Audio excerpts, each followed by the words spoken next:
Donc, bienvenue à cette réunion, à cette conférence sur les ovnis et leur mission spirituelle. Donc, je vais partager l'écran. Conférence.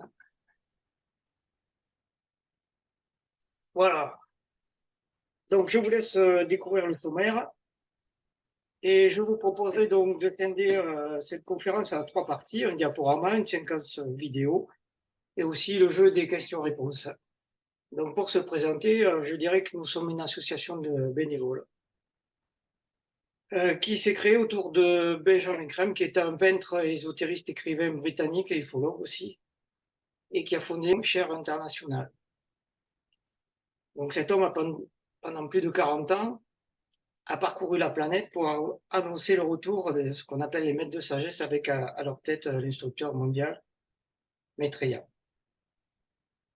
Donc Benjamin Crème, il faut savoir qu'il était en contact télépathique avec un de ses maîtres. J'en parlerai des maîtres de sagesse un peu plus tard, brièvement, dans le diaporama, mais ce n'est pas le but de cette conférence.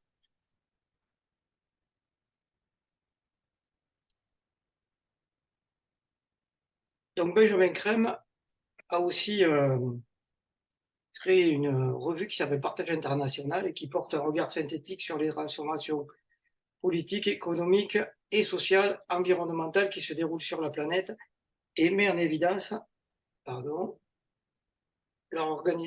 origine spirituelle, préconise l'instauration du principe du partage qui se trouve à la base des enseignements donc, de Maitreya. Elle propose aussi une méditation de transmission qui est un puissant moyen de service rendu à l'humanité et qui allie deux yogas, en fait, le karma yoga, qui est le yoga du service, et le laya yoga, qui est le yoga des énergies. En fait, le service et la méditation sont les deux moteurs et boosters, je dirais, de l'évolution pour un être humain.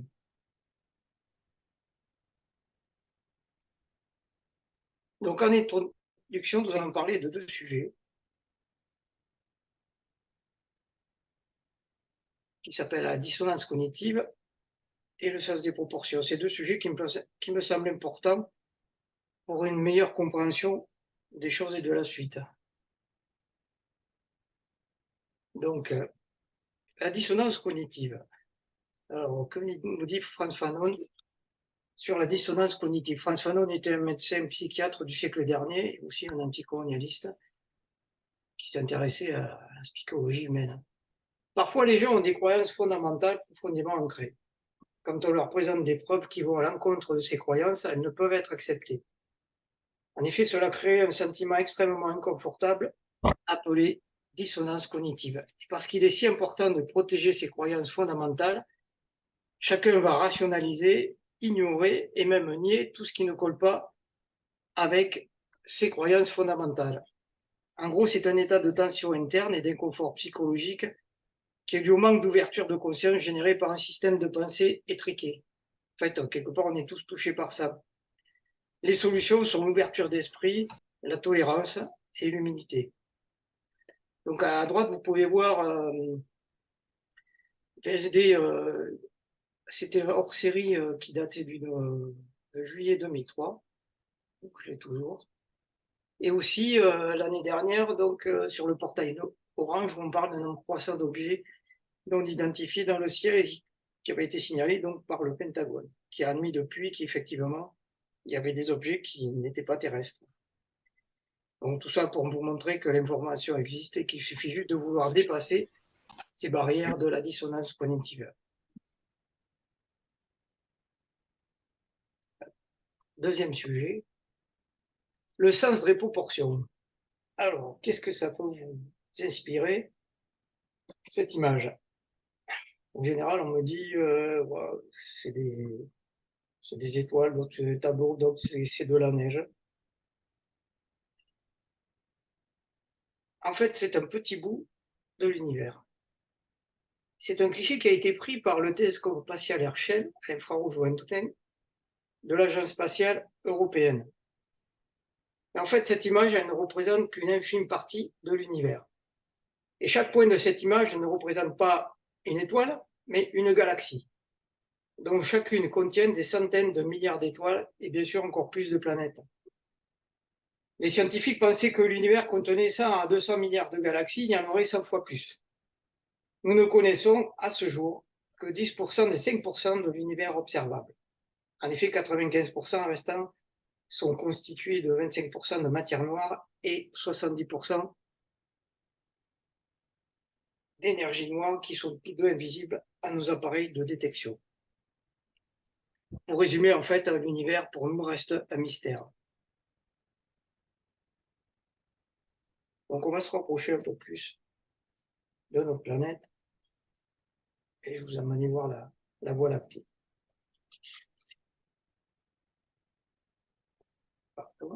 Alors la Voie lactée, ça c'est notre Voie lactée, c'est notre galaxie. Elle contient environ 200 à 400 milliards d'étoiles. Et donc elle s'étendrait sur à peu près 520 000 années-lumière.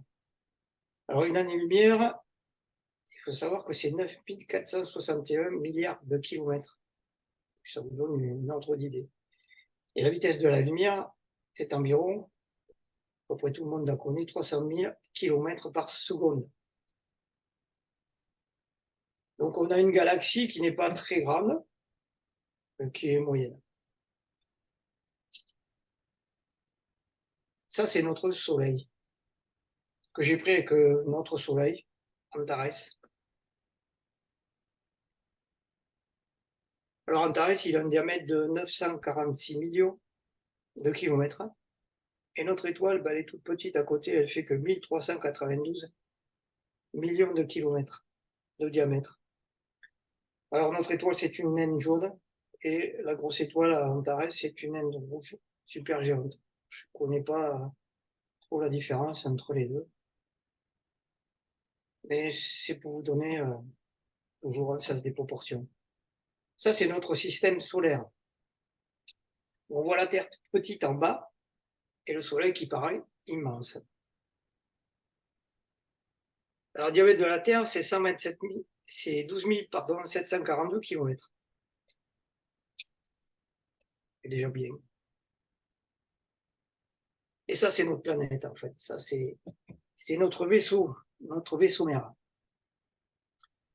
Notre vaisseau spatial qu'il faut préserver à tout prix. Tout cela, c'est pour vous montrer qu'à l'échelle de l'univers, nous sommes à la fois insignifiants, mais aussi si précieux. Donc, on va commencer la première partie, les ovnis dans la préhistoire et l'Antiquité. Donc, il faut savoir que ce phénomène, en fait, il est multimillénaire, qu'il a toujours existé, et partout sur la planète, tout autour. Donc, je vais vous montrer quelques exemples.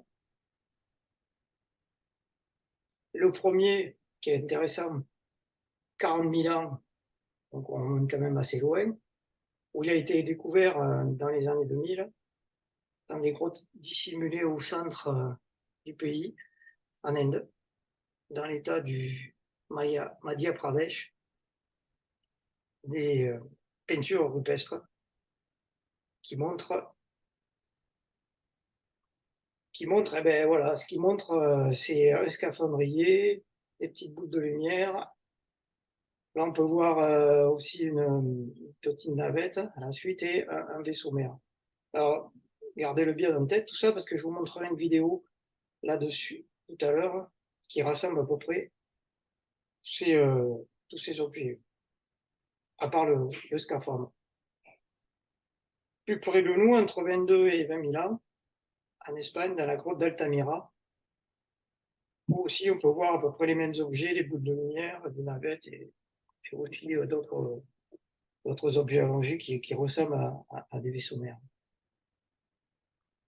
15 000 avant Jésus-Christ, la grotte de Cognac, dans le Lot, c'est pas très loin. On voit parmi un bestiaire qui représente des mammouths, des chevaux, des cerfs. Et on se demande ce que c'est. Qu'est-ce que vient faire cette peinture qui représente en fait des objets qui ont la forme de soucoupe volante en fait, d'objets volants. 10 000 avant Jésus-Christ, en Italie, dans le Val Camonica, on voit donc des peintures rupestres qui représentent deux curieux personnages, des scaphandriers. pareil qu'on les demanderait des objets.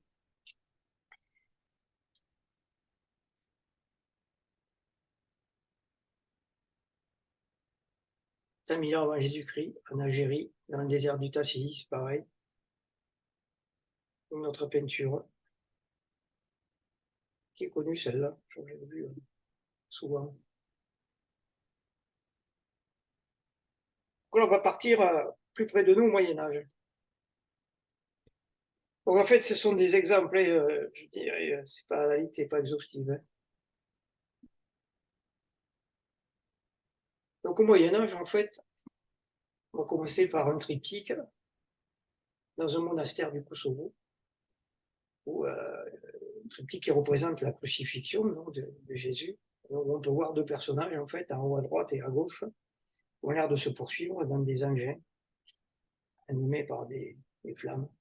On se demande qu'est-ce que cela vient faire dans un tableau représentant la crucifixion. Alors, une gravure à Nice.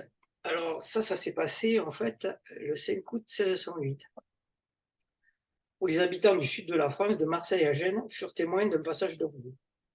Alors, tout cela, ça a été rapporté dans une chronique intitulée « Les discours des terribles et épouvantables signes apparus sur la mer de Gênes ». En fait, à Nice, les habitants virent 3 étranges vaisseaux lumineux qui volaient à grande vitesse au-dessus de la ville. On le voit, jusqu'à la forteresse. Les 3 machines stoppèrent près de la forteresse et descendirent jusqu'au-dessus des eaux, provoquant une ébullition, mettant une vapeur rouge-orangée, le tout accompagné par un grand bruit. Donc on voit que les soldats n'ont pas eu peur apparemment, puisqu'ils leur ont tiré dessus, bien sûr sans leur faire le moindre mal. Autre exemple, une pièce de monnaie.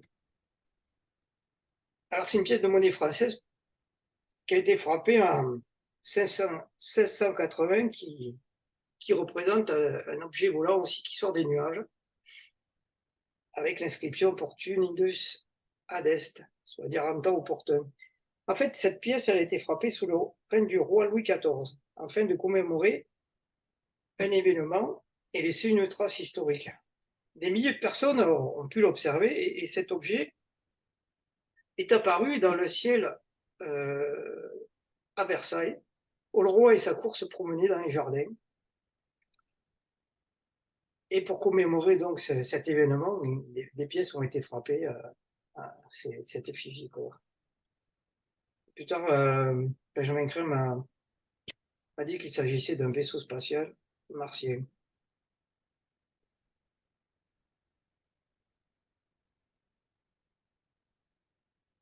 Donc là, on arrive plus près de nous, pendant la Seconde Guerre mondiale.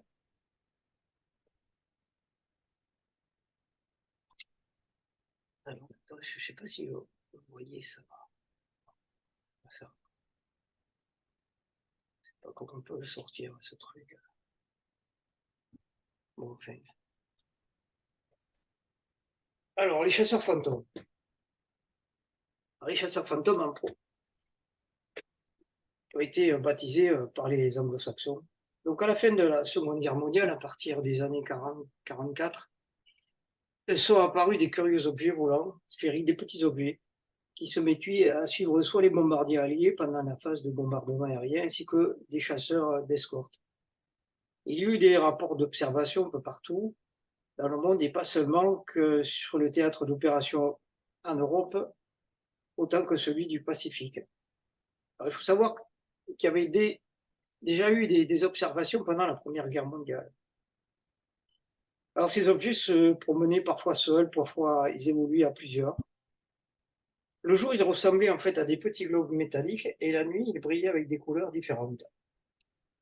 Ces objets se rapprochaient des appareils alliés et les équipages cherchaient à les éviter à tout prix parce qu'ils pensaient qu'ils pouvaient exploser près de leurs appareils. Et donc ces mystérieux objets suivaient le mouvement, continuant de suivre l'avion. Donc les Allemands, les nazis les ont appelés des Krautbolides et les Foo Fighters pour les Alliés. C'est le nom donné par les pilotes. Ces petits objets volants.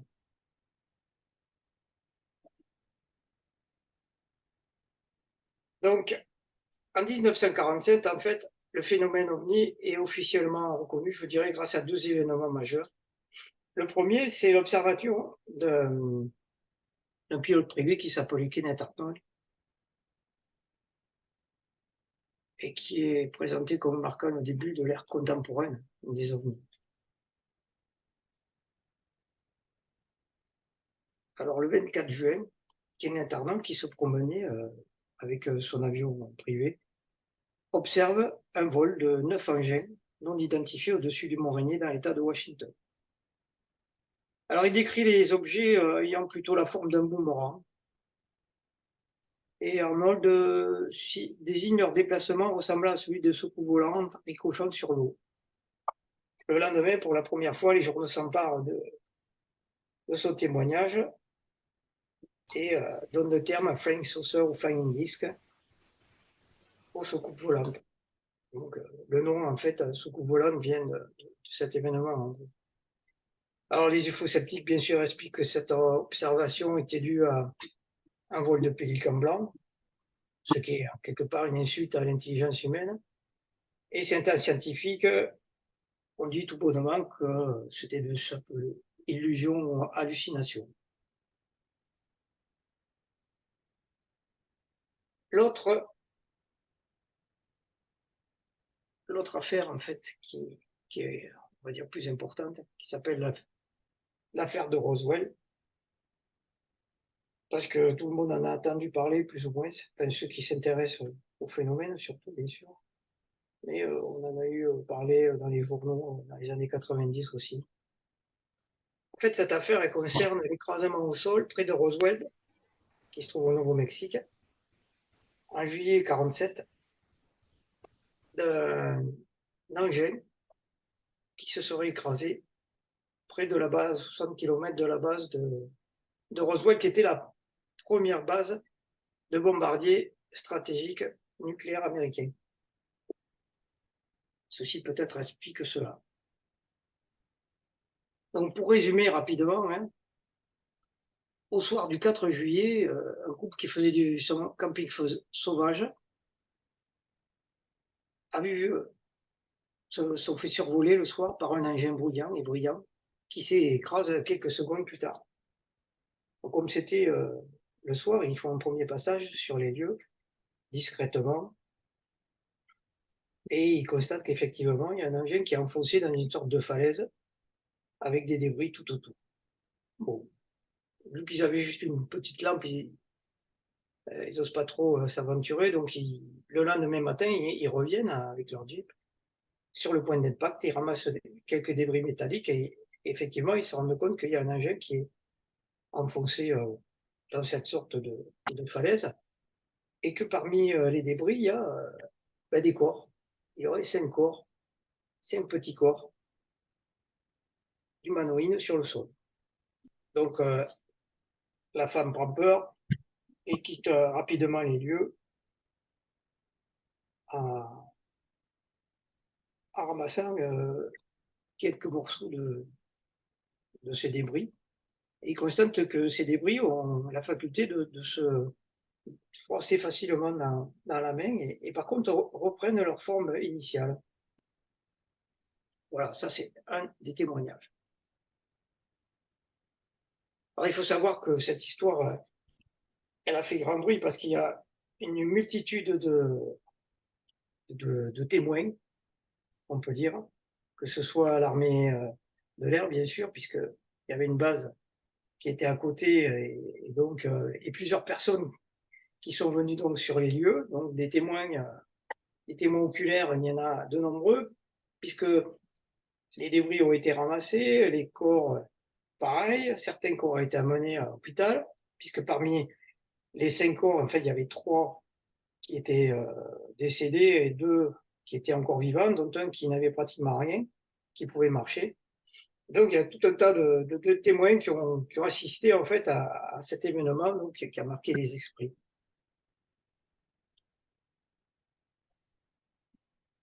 Donc, à la suite de ça, l'Air Force est venue effectivement à constater qu'il se passait quelque chose, à ramasser les débris de cet engin, les cours aussi, et on donnait un communiqué dans un journal local. Il faut dire qu'entre-temps, la Maison Blanche avait été avertie, les autorités, on va dire, supérieures concernées, et juste après la diffusion de ce premier, de ce premier journal, 3 heures après, ils ont affiché un démenti en disant que c'était pas une soucoupe volante, c'était un ballon sonde.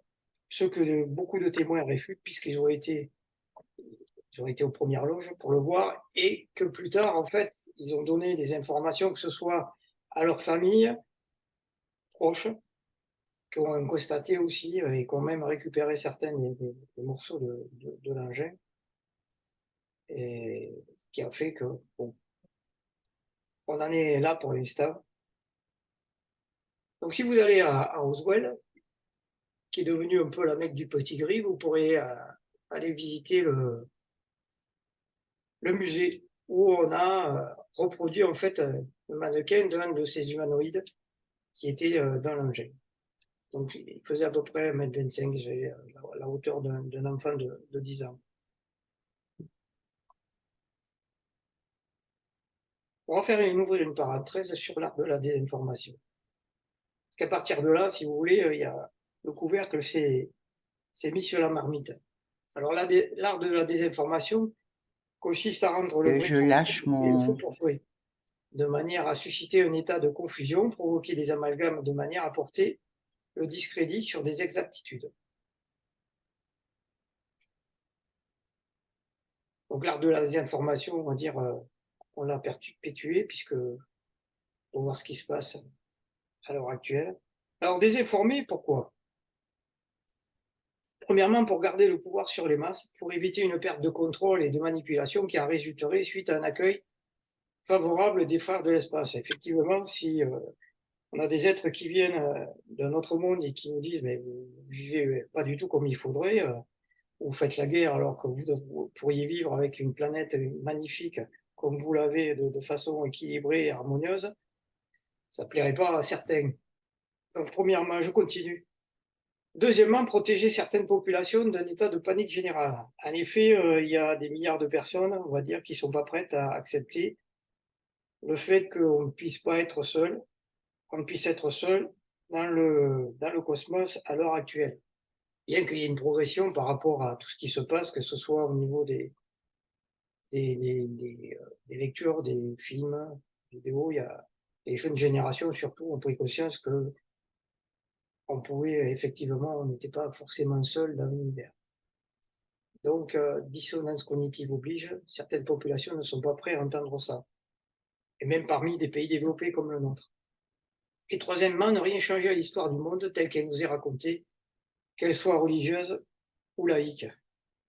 Oui, le pouvoir, en fait, certains veulent le garder, toujours.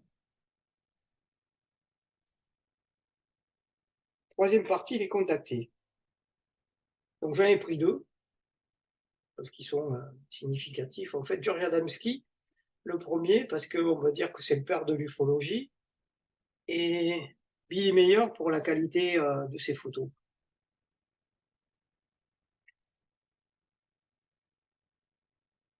Alors, George Adamski.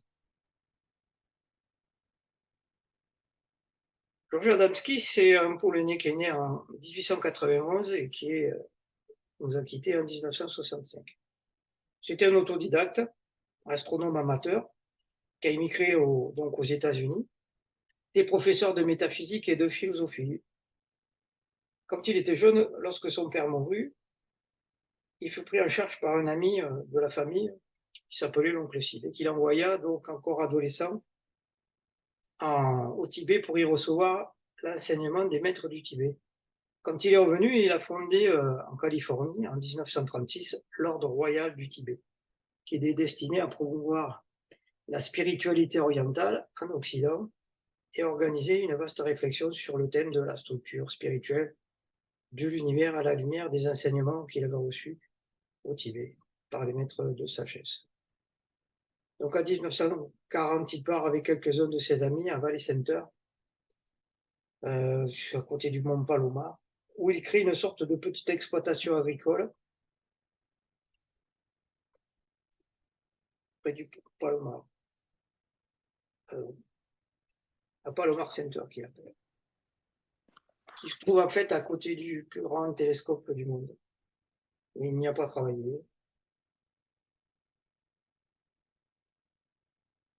Donc très jeune, en fait, il s'intéressait, il pensait qu'on n'était pas seul dans l'univers, mais bon, il s'intéressait pas plus que ça à ce phénomène. Comme le soir, il avait deux télescopes. Il y en avait un, il aimait bien regarder les étoiles. Il s'est aperçu qu'effectivement, il y avait des choses qui étaient bizarres dans le ciel et qui ne ressemblaient pas du tout à des avions et qui se promenaient. Et donc, il a étudié ça pendant quelques temps. Et puis, petit à petit, il a commencé à avoir comme des intuitions qui l'ont poussé à se promener. Et un jour où il était avec des amis, avec 6 amis, il a eu une intuition comme quoi il fallait qu'il parte près de Desert Center. Et donc, en novembre 52, il a prétendu rencontrer un Vénusien du nom d'Orton. On peut voir le dessin de ce Vénusien. Et les photos d'un vaisseau mère sortent les petites navettes d'exploration et une des navettes d'exploration où se trouvait donc le Vénusien. Donc cette rencontre et celle qui suivirent, puisque il a continué en fait à rencontrer ces êtres qui l'ont même invité dans son vaisseau, dans leur vaisseau. Et il a pu écrire des succès de librairie qui ont fait sa renommée. Donc je vous en donnais 3, les volateurs atterris à l'intérieur des vaisseaux de l'espace, qu'il a écrit en 79, et aussi l'adieu sous coupe en 61.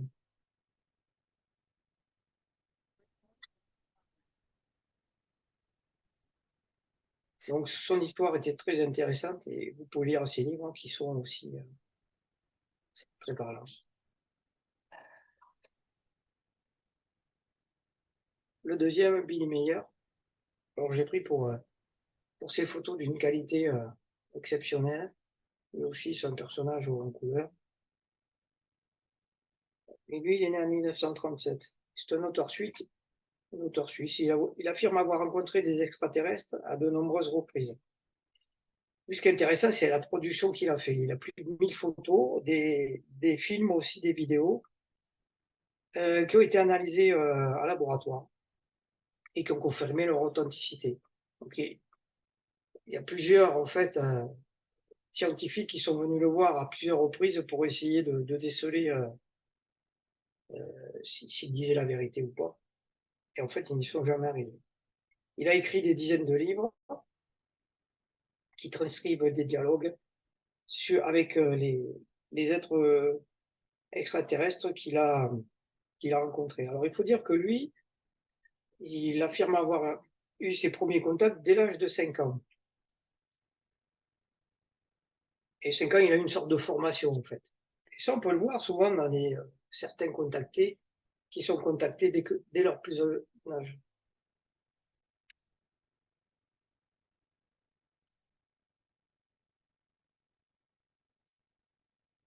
Alors, ces contacts ont duré de 51 à 53, puis après se sont arrêtés pendant 11 ans, puis ont repris surtout à partir des années 70, en 1975, où il a rencontré un de ses êtres qui est une femme qui lui dit venir de la constellation des Pléiades. Bon, les Pléiades, ça s'ouvre à peu près à 500 années-lumière. Il prétendra avoir eu, à la suite, plus de 130 contacts. Donc, je disais qu'il a pris plus de 1000 photos, des vidéos, 3000 pages, 3000 pages de notes, des enregistrements audio. C'est pour ça que c'est impressionnant tout ce qu'il a fait. Et aussi, ils lui ont donné des bouts de métaux de leurs engins qui servaient à leur fabrication et qui ont été analysés pareil par des spécialistes aux États-Unis qui ont affirmé qu'ils ne savaient pas comment ils avaient pu avoir de tels radiables.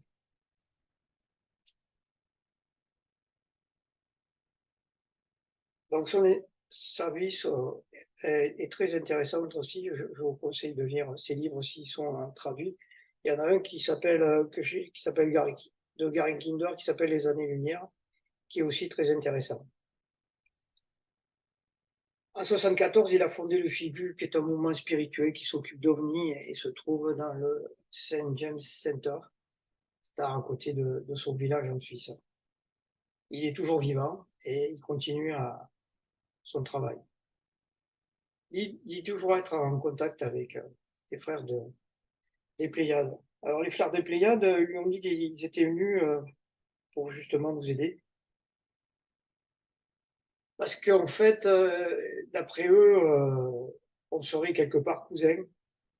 Et eux, bien sûr, une avance qui disent à peu près, une avance technologique qu'ils estiment à 3500 ans par rapport à nous. Alors bien sûr, il y a toujours certains qui ont voulu le discréditer, comme partout. Ça lui a pesé dans sa vie, puisqu'il y avait à un moment donné, il y avait beaucoup de monde chez lui, il n'y avait plus de vie privée. Mais sinon, ces photos sont vraiment magnifiques. Et à ce jour, j'en connais pas d'autres qui soient d'aussi bonne qualité.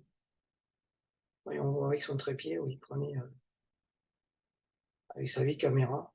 C'est sûr que maintenant, si c'était maintenant, elle serait encore de meilleure qualité. Là, on peut voir les traces d'atterrissage des appareils et dans l'herbe aussi. Autre contacté que je Howard et Connie Menger, qui est aussi intéressant.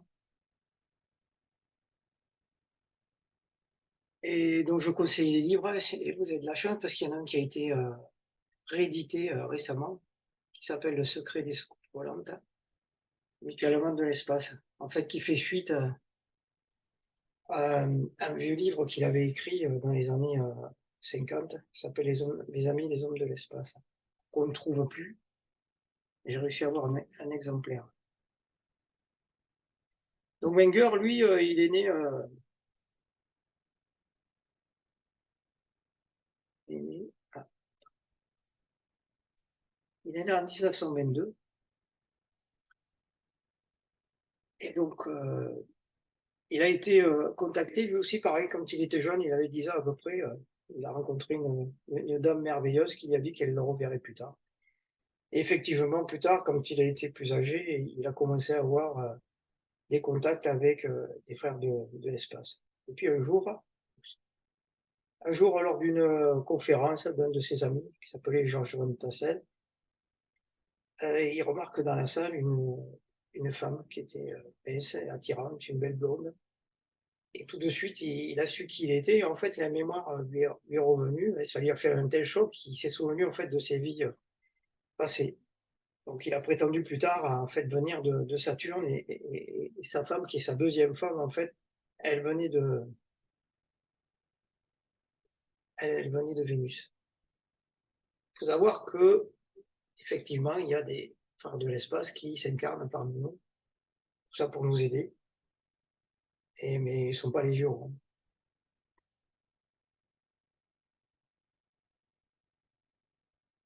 Giorgio Di Vittorio aussi, sa compagne Tina, lui c'est un Italien. C'est intéressant parce que c'est dans les années 80. Et lui, par contre, ce qui est intéressant aussi, c'est qu'il a rencontré les mêmes acteurs qu'avait rencontré George Adamski 40 ans plus tôt. Donc là, ça se passe dans les années 80.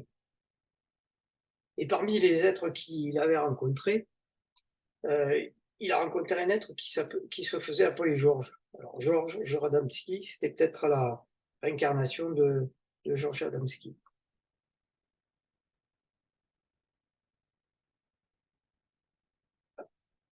Donc on va continuer la mission spirituelle des ovnis en relation avec les maîtres de sagesse. À la fin du 19e siècle, des enseignements ont été donnés par un disciple de la hiérarchie qui s'appelait Elena Blavatsky et qui a créé plus tard la société théosophique. Alors ces enseignements ont été donnés à l'humanité parce que elle était capable maintenant de comprendre la nature de l'existence et de faire un bond en avant. Or, cela a été donné par les maîtres de sagesse. En fait, ce sont un groupe d'hommes qui sont passés du règne humain vers le règne supérieur, qui est le règne spirituel. Certains décident de rester sur Terre, en fait, d'aider l'humanité à parcourir le même chemin qu'ils ont parcouru. Parce qu'en fait, ce chemin, on est tous appelés à le parcourir. La vie est un continuum. On évolue tous, de la plus petite des particules jusqu'à la plus grande des galaxies, tout évolue en permanence. Et donc l'être humain en fait partie et lui aussi, il évolue. Donc ces enseignements ont été donnés pour le nouveau cycle cosmique qui vient vers nous, qui s'appelle l'ère du Verseau, et dans laquelle nous rentrons. On a commencé à rentrer dedans à peu près il y a 300 ans. Et le but est d'informer l'humanité sur sa divinité et de ses progrès possibles vers la perfection sur le sentier qu'on appelle le sentier de l'évolution, et de permettre à chacun, à travers ce processus évolutif, de réaliser sa divinité sur le plan physique dense. Alors sa divinité, en fait, on est tous des âmes en incarnation, sauf qu'une âme, elle ne peut pas s'incarner sur le plan physique dense parce que son taux de vibration est beaucoup trop élevé. Donc elle crée une personnalité triple, physique, émotionnelle et mentale. Physique, parce qu'on a un corps physique ou éthérique, on va dire. Émotionnel, parce qu'on a des émotions et on manifeste des sentiments, et aussi parce qu'on a un corps de pensée, donc un corps mental, qui est très peu développé pour l'instant. Donc ces maîtres ont suivi ce parcours évolutif que chacun a la possibilité d'emprunter. C'est une sorte de raccourci, en fait, évolutif, qui est proposé à l'humanité, du moins à ceux qui veulent bien, et qui consiste à manifester les qualités de l'âme afin de réaliser sa propre divinité sur le plan physique dense, pour passer du règne humain vers le règne supérieur qui est le règne spirituel. Alors, tout ça, ça prend bien sûr de multiples incarnations. Mais là, il faut croire à la réincarnation. C'est un passage obligé. La loi de renaissance, c'est aussi la loi de cause à effet, qui fait qu'on peut faire des erreurs et justement avoir la possibilité de revenir pour les réparer et progresser sur ce chemin spirituel qu'on emprunte à un certain moment de notre évolution.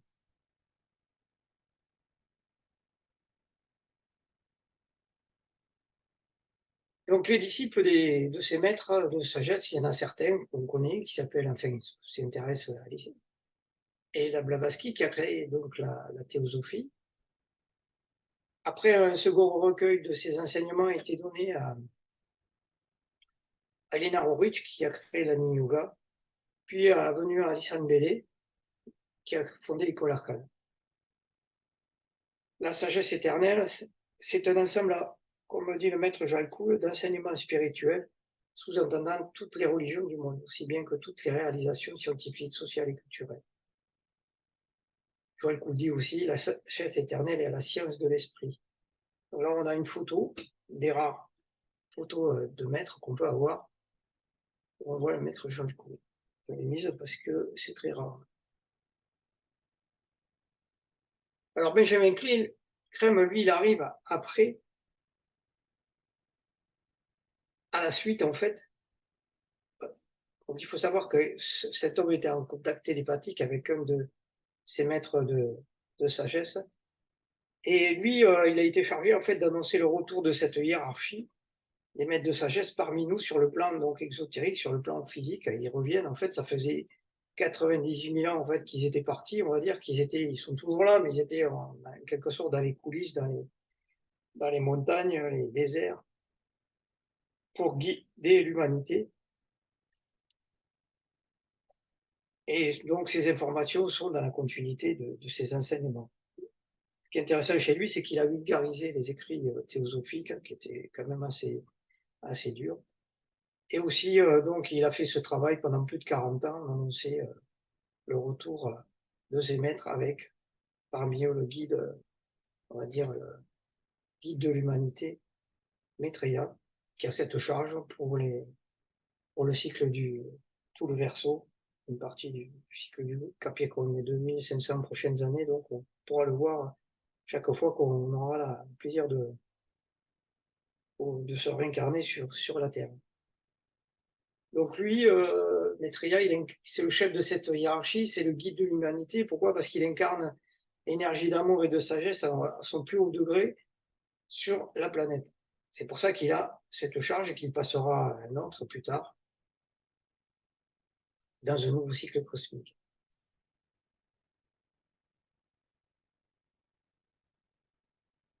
Les principales raisons de la venue des frères de l'espace, selon Benjamin Crème, la mise en garde du danger des armes nucléaires et leur utilisation pour la planète et leurs effets dans la galaxie.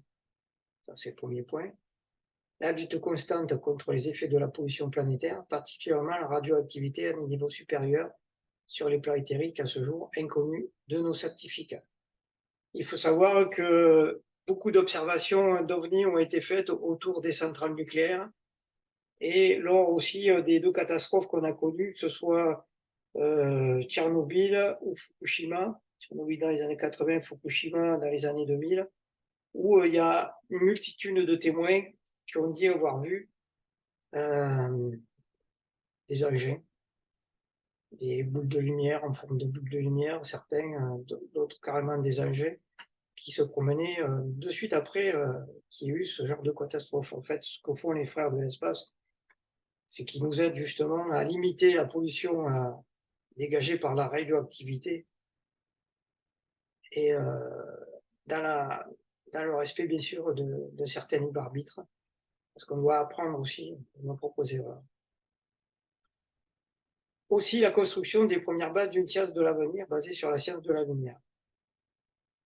C'est un travail collaboratif qu'ils font avec les maîtres de sagesse et sous la guidance de l'instructeur mondial, le Seigneur Maitreya, pour la mise en place d'une civilisation basée sur le partage, la justice et une fraternité universelle à travers ses lois. Le but, maîtres de sagesse, frères de l'espace, sont tous là pour nous aider, pour aider notre humanité à s'éveiller à une nouvelle réalité, à sortir de l'impasse de l'égoïsme, de la séparation, incarnée par ce matérialisme excessif. On peut tous voir les effets en ce moment. Cette frénésie de consommation, de biens matériels et d'essence aussi qui nous consument chaque jour, davantage ainsi que la planète, nous projetant tout droit dans le mur de l'autodestruction si nous ne changeons pas. Maitreya dit ceci: permettez-moi de vous aider, permettez-moi de vous montrer le chemin qui mène à une vie plus simple, où personne ne connaît la privation, où tous les jours sont différents, où la joie et la fraternité se manifestent à travers tous les hommes. Il m'appartient de vous montrer la voie et de guider, mais c'est à vous de choisir en toute liberté de me suivre, sinon je ne puis rien faire, mes mains sont liées par la loi. La loi, c'est celle du libre arbitre. L'être humain sur cette planète ne peut pas faire n'importe quoi. Donc, en fait, il a un code de conduite qui s'appelle les lois de la vie. Et s'il les applique, sa vie reste belle et merveilleuse. S'il ne les applique pas, sa vie est un enfer et il souffre. Alors, il y a des signes tangibles qu'on peut voir en permanence, tous les ans. J'en ai pris 3. Ce sont les crop circles, les cercles de lumière et l'étoile de Maitreya. Alors, les crop circles, on commence à connaître ce terme de plus en plus, parce que les gens s'y intéressent. Qu'est-ce que c'est que les crop circles? Ce sont des cercles qui sont faits, enfin des cercles, des dessins maintenant, qui sont faits dans les champs de céréales, du blé, de l'orge, mais aussi du colza. Ils peuvent en faire aussi un peu partout. Ils en ont fait sur le sable, dans le désert. Ils en font aussi dans l'eau. Ils en font, mais là, on ne voit pas. Ils en font aussi sur de l'eau, sur les lacs gelés, où on a constaté que l'eau, quand ils les faisaient, ne gelait pas. Et ce sont des dessins qui sont magnifiques. On peut le voir. Et qui sont d'une finesse. J'ai eu l'occasion d'y aller plusieurs fois. Et je vous dis, c'est toujours un bonheur de pouvoir voir des choses qui sont faites et qui ne sont pas faites par les hommes. Bon, certains ont essayé d'imiter. Au début, c'était des cercles simples, mais après, ils sont devenus de plus en plus compliqués parce que justement, les hommes revendiquaient, certains du moins, le fait de les avoir construits eux-mêmes, avec des planches et des cordes. Sauf que c'est fait plus rapidement que ça. Ils en font la nuit, ils en font le jour aussi. Alors, quelle est la fonction de ces crop circles? Ces formations, en fait, elles servent un double but. Le premier, ce sont des cartes de visite, en quelque sorte, pour signaler leur présence de façon subtile et magnifique, sans enfreindre notre libre arbitre. Il y a des gens très magnifiques. Deuxièmement, ces dessins sont des vortex d'énergie établis dans le monde entier afin de reproduire sur le plan physique le réseau du champ magnétique terrestre en préparation de la nouvelle technologie de la lumière qui nous procurera, parmi d'autres avancées, une énergie gratuite, sûre, non polluante et illimitée pour nous, nos besoins. Tout cela quand nous aurons appliqué les recommandations de Maitreya qui nous garantiront un monde plus stable. Le partage, un partage équitable, une justice sociale pour tous et la fraternité entre les peuples. Pour l'instant, ce n'est pas le cas. En gros, un monde en paix. Donc, il faut faire la paix et on aura droit à tout ça et bien plus encore. Deuxième exemple, les cercles de lumière. Alors, c'est des cercles qu'on peut voir un peu partout. Il y en a, j'en ai vu à Toulouse. Il suffit de se promener en ville pour les voir pour les immeubles, sur des immeubles, des maisons à étages, des murs.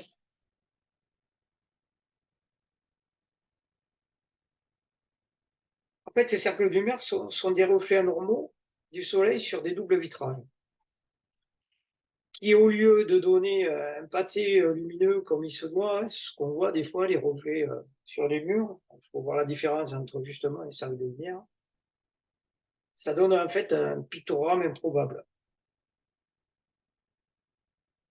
Vous voyez le reflet de la Vierge.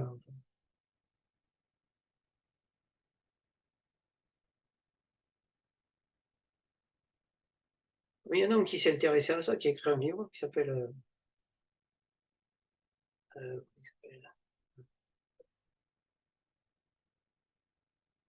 son nom. Jean Dujardin, je crois. Et qui est très intéressant, que je vous conseille.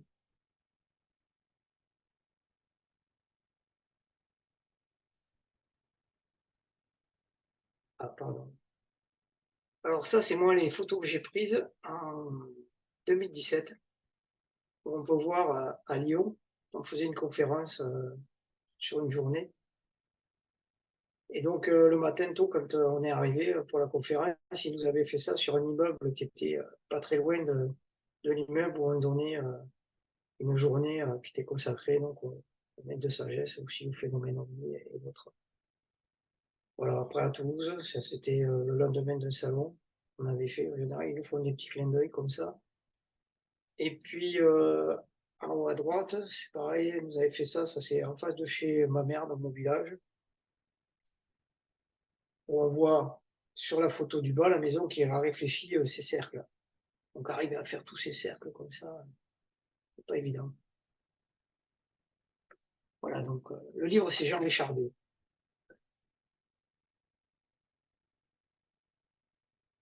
Troisième signe, l'étoile de Maitreya.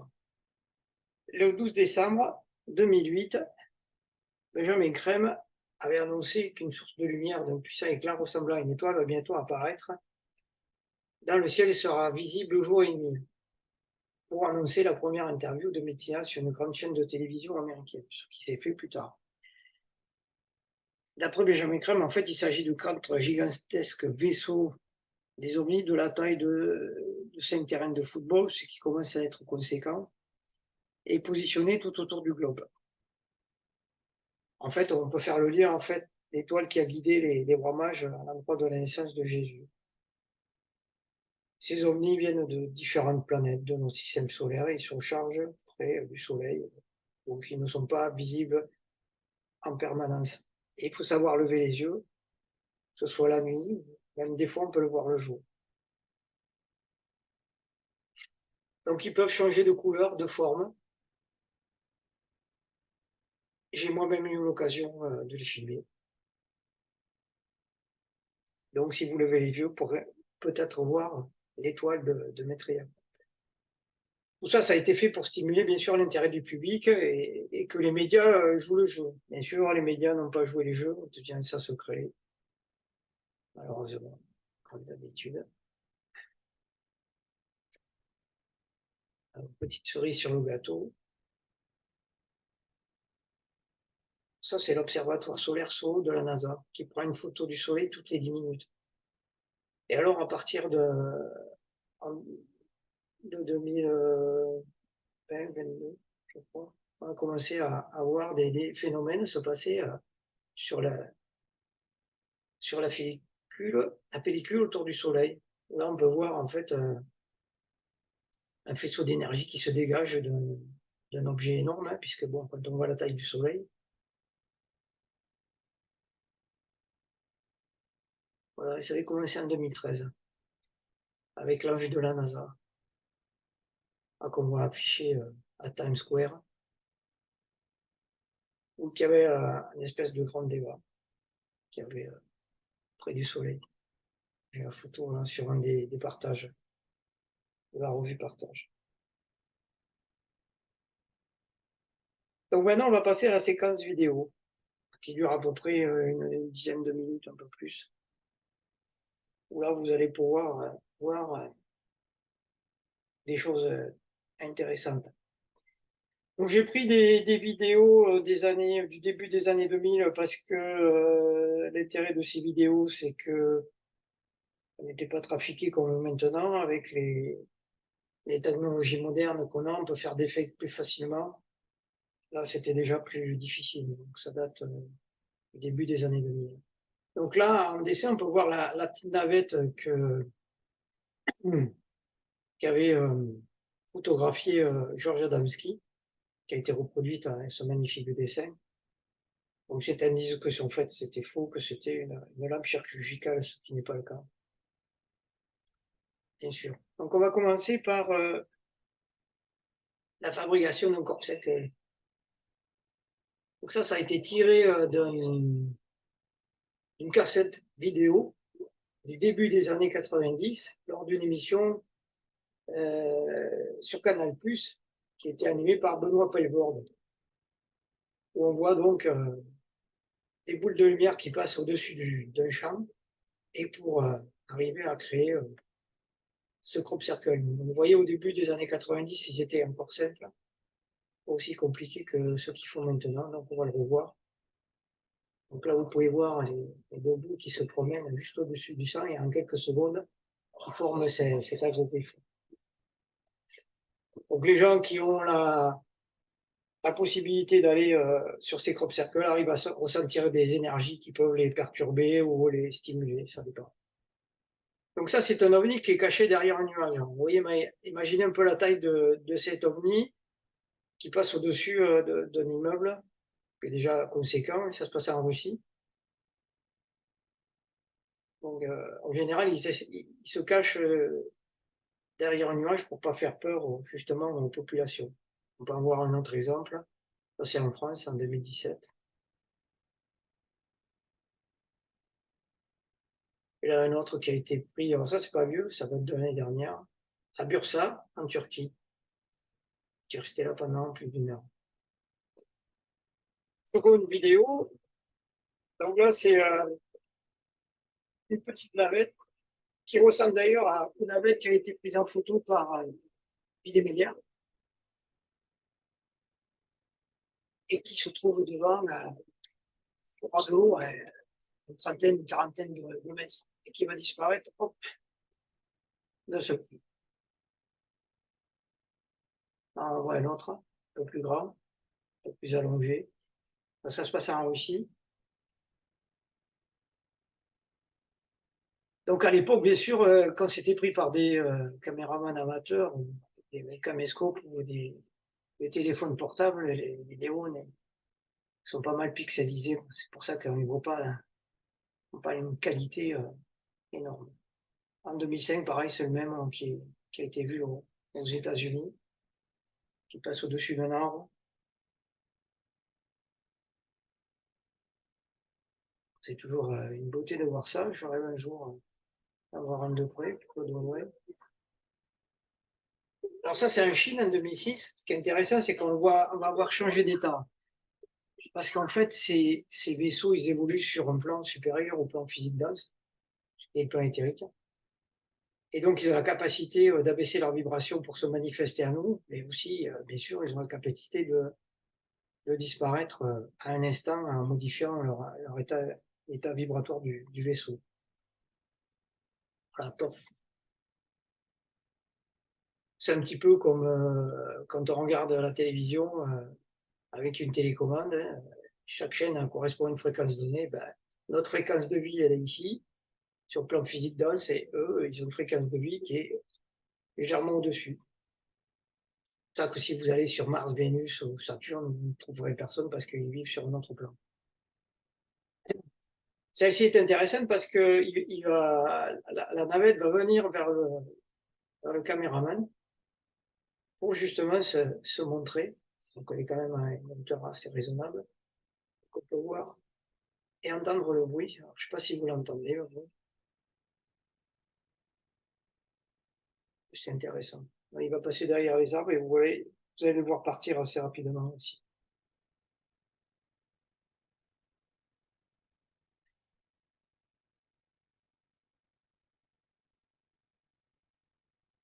Alors bien sûr, quand vous montrez ça à des scientifiques, ils vous disent ah ouais, mais non, mais il faut analyser. Par exemple, au Japon, c'est un peu ça. Bon, alors des fois on peut en voir un, mais des fois on peut en voir des centaines, voire des milliers. Là, ça c'est à Guadalajara. Pareil dans les années 2000. Je crois qu'il y en avait 2000, je crois, qui avaient été comptabilisés. Donc là, c'est pas rien, quoi. Donc c'est des flottes carrément de petits vaisseaux. Mexico, 2005, pareil. La qualité d'image est un peu meilleure. Je précise, ce sont pas des oiseaux obligatoires, pas des oies des neiges.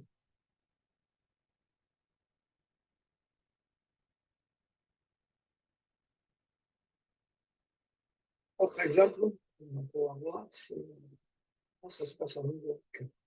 Prochaine. Mira, oye, Un commentateur dit regardez. ¿ya viste? Donc en 2007, à New York, voilà, une ribambelle, là c'est pareil, il y en a des centaines. Oh, vraiment, on dirait comme un chapelet d'oiseaux. Mais c'est pas des oies.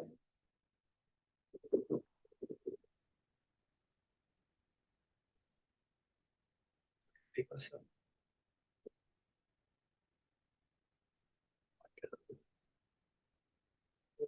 Caméraman qui dit oh mon Dieu. C'est sûr que ça doit être impressionnant de voir ça, le ciel, quand on se promène. Voilà, tout ça pour vous dire que quand ils veulent se montrer, ils le font. Et ils le font, c'est eux qui choisissent en fonction de certains critères.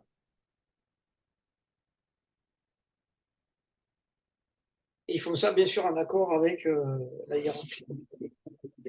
Donc, ça, c'est celle que je vais faire, de 2 minutes du Texas, trouvée par un smartphone. Ce que je vous disais tout à l'heure, la première gravure que vous voyez, vous voyez une petite navette avec des petites de lumière qui les suivent. Donc, ce sont des agents de mesure qui les font travailler, je ne sais pas ce que. Enfin, souvent, on les voit avec.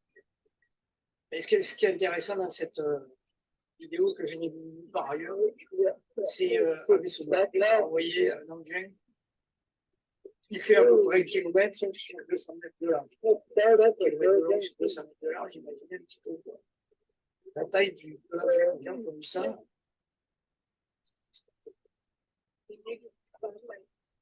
Bien sûr, quand ils sont manifestes, ils sont sur un autre plan parce que s'ils évoluaient avec un engin aussi matériel que nous avions, aussi bas, ils aplatiraient sur un partage les arbres, les bâtiments, hein, parce que quand on voit la taille de ces engins, pareil, un autre vaisseau mère au-dessus d'un lac au Canada.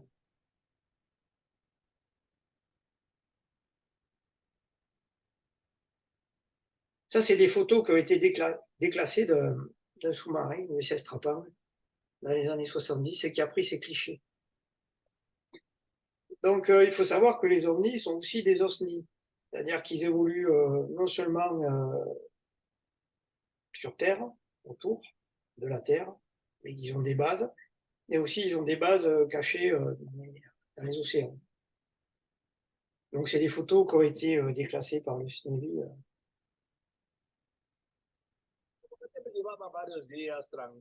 Voilà. Autre vidéo intéressante aussi, c'est Popocatépetl. Popocatépetl, il faut savoir qu'il est surveillé en permanence, puisque près du Popocatépetl, c'est Mexico, avec ses 20 millions, 25 millions d'habitants. Et donc, il est filmé en permanence. Donc, il a filmé ce genre de choses. Voilà, pareil, un vaisseau mère qui rentre à l'intérieur d'un volcan, c'est pas un suppositoire. Hein. Et alors, souvent, quand ils font ça, justement, c'est parce qu'ils ont un travail à faire par rapport à l'humanité, soit limiter les effets d'un tremblement de terre ou d'une catastrophe.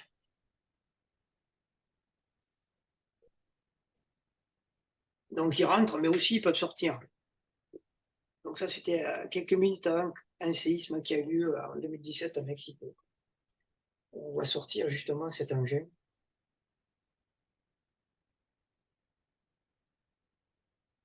Là, ça se passe aussi. Alors, ce qui est intéressant, c'est comme tout à l'heure, vous allez voir là un vaisseau mère, mais vous allez en voir un deuxième qui va se manifester, qui donc abaisse ses vibrations. Vous allez voir en haut à gauche. Pour pouvoir se manifester. Donc ils font ça volontairement, ils savent très bien que les gens les filment.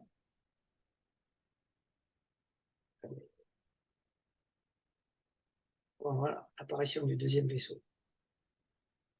Donc c'est pareil, ça c'est quelque chose d'exceptionnel.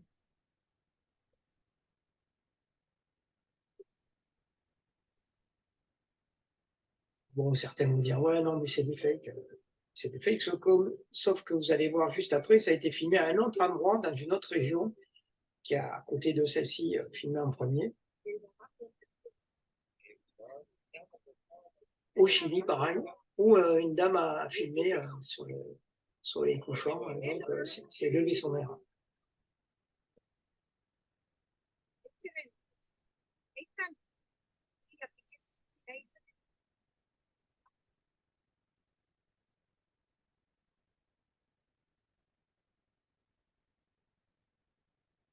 Ça, c'est la navette spatiale ou la station spatiale internationale.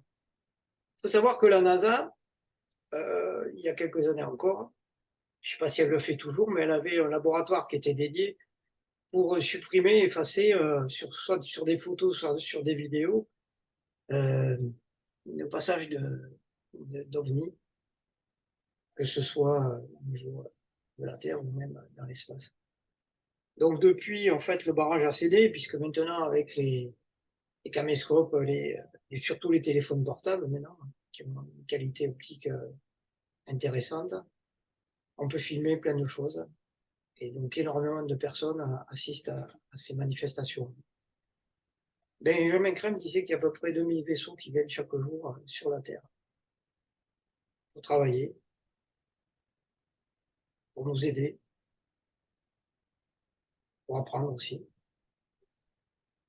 Donc là, on les voit traverser la Terre à des vitesses considérables, hein, puisque c'est 30 km/h pour certains.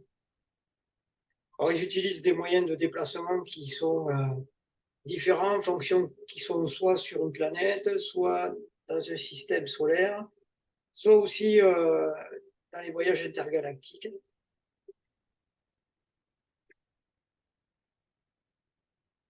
On les voit arriver, repartir en permanence. Donc là, c'est pareil, la qualité d'image n'est pas exceptionnelle parce qu'elle est pixelisée vu qu'elle était agrandie. On peut voir la navette spatiale et hop, petits vaisseaux qui partent à l'extérieur. Donc ils ont des vaisseaux mères, comme j'ai montré tout à l'heure, qui sont quand même assez gros, font kilomètres, mais ils en ont des plus gros encore. Hein. Il y en a certains qui font la taille d'une petite planète. Hein. Imaginez un petit peu. Mais notre planète, c'est un vaisseau mère aussi. N'oubliez, c'est notre vaisseau mère. Hein. C'est pour ça qu'il faut y faire attention, parce qu'on n'en aura pas d'autre. Hein. Voilà, on va arriver sur la planète. Et voici ce que je pouvais dire sur cette vidéo. Alors, des idées de livres qui peuvent vous intéresser. Donc, si vous avez des questions, n'hésitez pas à me les poser. Alors, j'ai des questions. Merci. Combien de temps il leur faut pour créer des crop circles? Ben, je vous l'ai montré à travers la vidéo. Et il leur faut quelques secondes. Voilà. Que le crop soit compliqué ou pas, ils ont des systèmes, bien sûr, vous avez vu, avec ces boules de lumière.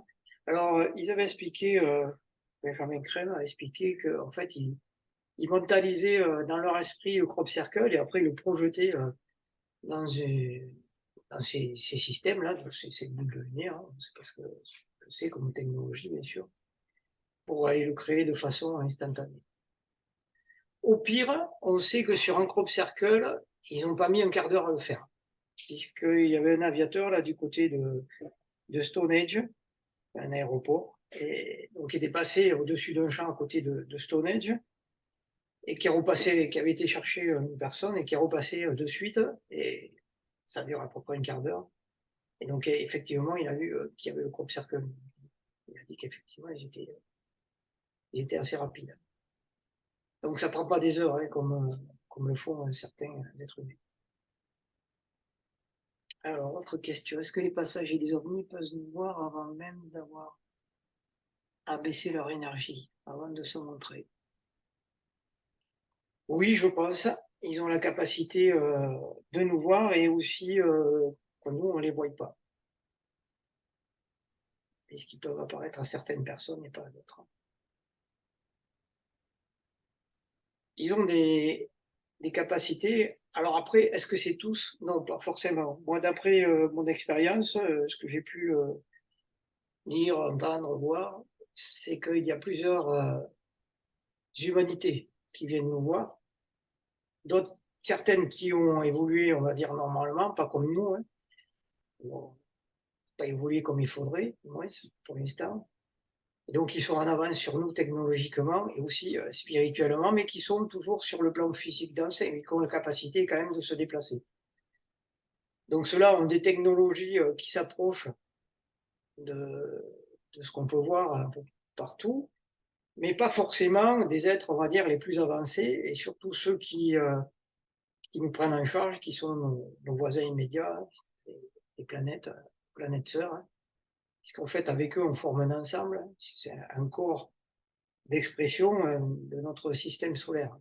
Et donc, en fait, la planète Terre, elle est un peu en retard, on va dire, c'est la petite sœur, donc elle a besoin d'être aidée. Et comme c'est nos voisins qui, pareil, dans un quartier, ou le quartier où vous vivez, si vous avez des voisins, c'est eux qui vous connaissent le mieux, c'est toujours eux qui viennent en premier pour vous aider. Mais maintenant, il faut savoir qu'il y a beaucoup de gens qui viennent en voyage d'une certaine façon pour apprendre, pour connaître aussi, et pour aussi aider, qui ne viennent pas forcément du système solaire. Après, chacun a ses propres technologies. On l'a vu tout à l'heure, par exemple en Chine, où un engin a manifesté un éclair avec des lumières avant de se dématérialiser. Et puis d'autres n'ont pas besoin de faire ça. Ils se dématérialisent, de façon instantanée. Alors, autre question. On dit qu'ils viennent pour nous aider. De quelle façon nous aident-ils? Alors, de quelle façon nous aident-ils? D'après ce que disait Benjamin Crème, le travail qu'ils font et l'aide qu'ils nous apportent le plus à l'heure actuelle, c'est de limiter au maximum les dégâts causés par les radiations engendrées par les centrales nucléaires, qui ferait que si ils ne les évacuent pas, la Terre serait invivable. Donc c'est pour ça qu'on les voit souvent autour des centrales, parce qu'ils veillent quelque part, et aussi tout autour du globe, c'est une de leurs activités principales, c'est de nettoyer en fait c'est cette radioactivité. Benjamin Crumb disait qu'elle arrive à créer des nuages et qui sont dangereux pour les avions commerciaux, par exemple. Il suffirait qu'ils traversent ce nuage-là pour être dématérialisés, détruits, en quelque sorte.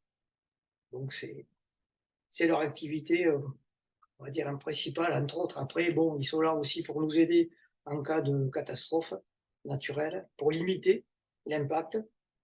Mais tout ça, c'est en fait en collaboration avec la hiérarchie, notre hiérarchie planétaire. Parce que toutes les planètes ont une hiérarchie. Alors, beaucoup de gens me disent souvent dans les salons ou les conférences, mais on n'a pas besoin de maître, on n'a pas besoin de guide. Mais je leur dis, écoutez, vous prenez comme exemple, euh, quand vous voulez conduire une voiture, qu'est-ce qui se passe? Vous allez à l'auto-école. Pourquoi vous allez à l'auto-école? Parce que l'auto-école, il y a des guides justement qui sont là, des instructeurs, qui sont là pour nous aider à comprendre la façon dont on doit conduire une voiture et la façon aussi dont on doit s'insérer dans le trafic. Ben là, c'est un peu la même chose, quoi. Ils sont là pour nous aider justement à vivre correctement à travers, je disais tout à l'heure, les lois de la vie. Alors, les lois de la vie, c'est quoi en gros? C'est les 10 commandements et, auxquels on peut rajouter la loi de renaissance et aussi de cause et d'effet. Tu récoltes ce que tu sèmes. Donc si on mettait en pratique ne serait-ce que 2 ou 3 de ces commandements, mais la vie sur Terre serait un bonheur. Or, ce n'est pas le cas. Mais à l'heure actuelle, vous pouvez le constater. Que pensez-vous des informations d'Elena Danan? Je ne peux rien dire, je ne la connais pas. Désolé. Vous avez une autre question. Ouais, pourquoi les ovnis ne se montrent-ils pas? Ben, ils ne se montrent pas parce que ils respectent la loi, je disais, du libre arbitre, hein, qui fait qu'ils se montrent, mais de façon de façon parcimonieuse, pour justement ne pas effrayer, respecter le libre arbitre de l'humanité. C'est à nous, en fait, à faire l'effort de s'intéresser à eux. Et plus on s'intéresse à quelque chose, plus la chose s'intéresse à nous. Et c'est ce qui se passera, et c'est ce qui est en train de se passer, de toute façon, progressivement, puisque ce phénomène est en train de s'amplifier, et notamment dernièrement, au mois de juillet, puisque il y a eu une audition au Congrès avec des sénateurs, ça s'était jamais passé, hein, où il y a eu donc des témoignages, surtout d'un homme qui est connu, qui s'appelle David Grush, pour ceux qui le connaissent, qui est en fait un officier du renseignement du NRO et qui est quelqu'un qui avait de multiples accréditations, quoi. Et donc lui, en fait, a balancé le truc au Congrès face à des sénateurs. Donc depuis, ça bouge de plus en plus. Mais ça, c'est ce que disaient les maîtres ils disaient ça il y a des années déjà, hein, quand on faisait ce travail. Ils disaient que de plus en plus, on allait voir ce phénomène se manifester. Et c'est ce qui est intéressant d'ailleurs, parce que ce qui prouve qu'on a une chance énorme, bien que bon, à l'heure actuelle, ce qui se passe sur la Terre, c'est pas terrible. Mais on a une chance énorme de vivre à cette époque-là parce qu'on va assister à tout ça. On va assister au retour donc de ces êtres parmi nous, des maîtres de sagesse, hein. Et puis aussi, donc en quelque sorte aussi la seconde venue du Christ, mais aussi on va assister à la venue parmi nous, en fait, au grand jour, de façon officielle, au fait que nous ne sommes pas seuls dans l'univers, et ça va causer un choc terrible pour tout le monde. C'est quelque chose de fabuleux. Ouais, alors ça, j'ai répondu. Pourquoi avoir besoin des guides et des maîtres de sagesse, maîtriens. Voilà, donc si quelqu'un a d'autres questions, n'hésitez pas. Sinon, ben, on va clore la conférence. J'espère que ça vous a plu. Bon, moi, je ne suis pas un spécialiste hein, des conférences, j'aime bien en faire, mais qui sont bien plus forts que moi. Mais bon, ça me plaît. On continue à faire ce travail justement pour réveiller les consciences, parce que c'est ça, hein, et pour qu'on se retrouve tous en unité. sur cette belle planète qu'il faut garder. Magnifique. Voilà, je vous remercie à tous. Bye bye.